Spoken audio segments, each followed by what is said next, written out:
Hi, here at the Dells of the Eau Claire on the Eau Claire River in the site where I found the book Betty that I've been reading to. And I thought it would be fitting, this is by Lilian Turner. I thought it would be fitting to read the last chapter of this book where I did find it. Um, Now the house is gone, completely gone. And so I thought it would be fitting to read the last chapter here. We're not that far yet, but I'm going to read it to you. Um, Chapter 28. It's called The Collapse. Betty's illness was a sharp one. Mr. Bruce and Dot were summoned, and Dot called in Dr. Mark Parbury, and Dr. Mark had poor, delirious Betty removed to his own private hospital in an ambulance, and there she received every attention that medical skill and good nursing could give. At the hospital they also called her illness by the mysterious word collapse.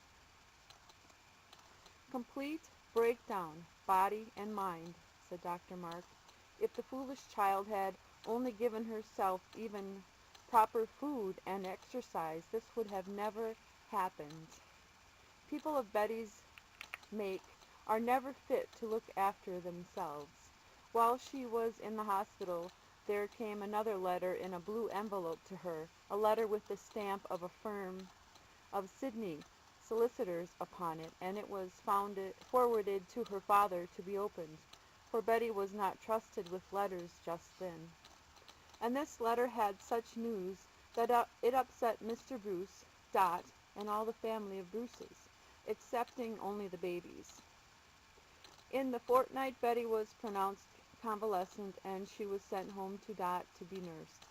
She lay on a lounge under the pine tree and had very few thoughts, very many sleeps, and nourishment at frequent intervals.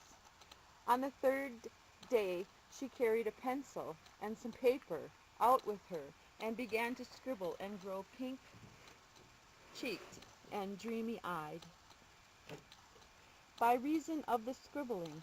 On the fifth day she spoke boldly of returning to her attic. "You never will go back there," said Dot gently. "Never any more, Betty." "Won't I?" said Betty with something of her old fire. "Do you expect that I'm going to give up because I've had a headache?" "I've just got something to tell you," said Dot, looking important. "I know," said Betty. "Oh, no, you don't. I've got to break it to you, and I don't know how. Betty, you're rather important." "Oh," said Betty. Am I? Why?" "You've had a bit of money left you," said Dot. "My £50 hasn't come," said Betty, and fire shone in her eyes. "Oh, no, that is of very little consequence. You've had a lot of money left to you." "Oh," said Betty. "Am I breaking it well?" "Oh, Betty, do take it quietly. Grandfather is dead. He died suddenly, and he has left his big house and nearly all his money to you." "Oh," said Betty very quietly. "You'll be very rich, Betty, very. Isn't it wonderful?" Then Betty broke out. "It's being adopted," she said. "I told him I wouldn't be. I told him I wouldn't. Do you know what I was going to do, Dot? I was going to make a big income with my pen. I was, I can tell you. You don't know the magnificent dream I've had. I was going to be self-made. I told him that a year ago.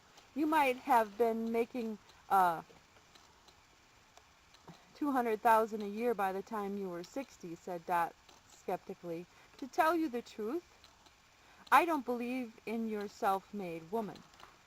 "You're old-fashioned," said Betty with sarcasm. "I shall settle so much on all of you, iCheryl, father, all of you, and go on as I was going."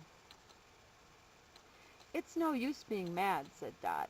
"Father says you can't touch the capital, and you can't get a penny till you're 21. "Then I've nearly 2 years," said Betty vigorously. Betty was the only one who rejoiced in that fortune. The fortune was not for today's gathering. There was something indomitable about her, something of what the world always wants, true grit. as well as fire of inspiration.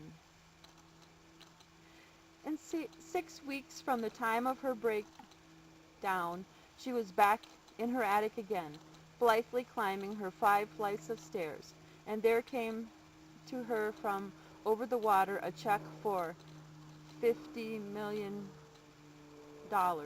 which she judiciously banked after sending to Dot, the housekeeper, 10 lire. That's this year's income made for me, she told herself. I can go quietly on with my book and let detestable social letters alone.